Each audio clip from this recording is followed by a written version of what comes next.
IAFL has largely been an organization, even though it was called international, which had most of its members in English-speaking countries, in Australia in particular, England, where it got started, in the United States, Canada. So we're very excited to be in Mexico City, and we're hoping that the dialogue, the discussion amongst scholars and practitioners in all of Latin America can begin to come together, and that having the IAFL meeting in Mexico City, here in IIUNAM, will help foster the kind of discussion that the association is very, very highly committed to having.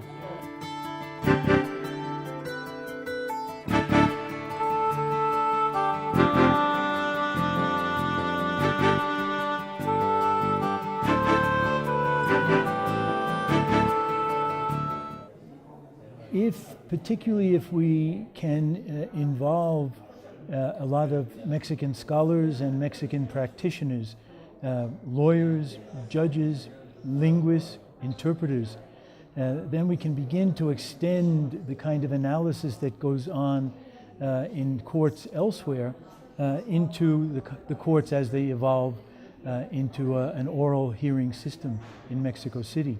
So the kinds of contributions that have already been made in other countries, where we're talking about opening statements and closing statements and interrogatories given to witnesses, will have, of course, parallels in Mexican courts, but there may also be differences, and that can be explored then as the courts develop in Mexico.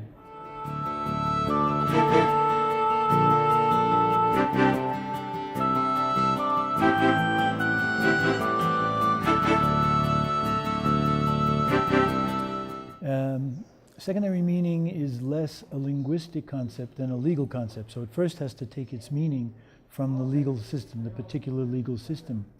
In the United States, it's sometimes difficult to establish legal secondary meaning, and that is to say meaning where what the particular term means for most people is an identification of the company that supplies the product or supplies the service. So in this case, forensic linguists have to be mindful very, very much of what the legal limitations are on the term secondary meaning. It's not fundamentally a linguistic notion.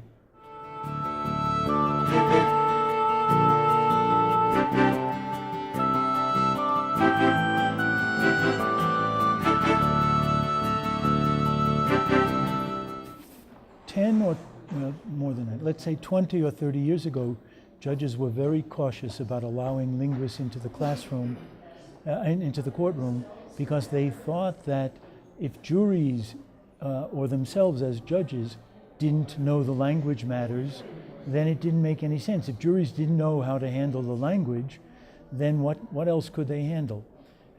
But as linguists began to make it clear that there were subtleties in all arenas of the profession of law, which is, of course, a profession of words, judges came to be more and more open to having linguists come in and help juries understand not just the definition of the law, which belonged very much to the judge, but how other kinds of activities, whether they were police interrogations or trademark cases, or contract interpretation or insurance policies, could be understood or might have difficulty being understood by those who needed to understand them.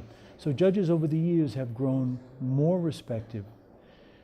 Having said that, I should also acknowledge that judges sometimes say, you have one expert saying yes, one expert saying no, I'm going to ignore them both.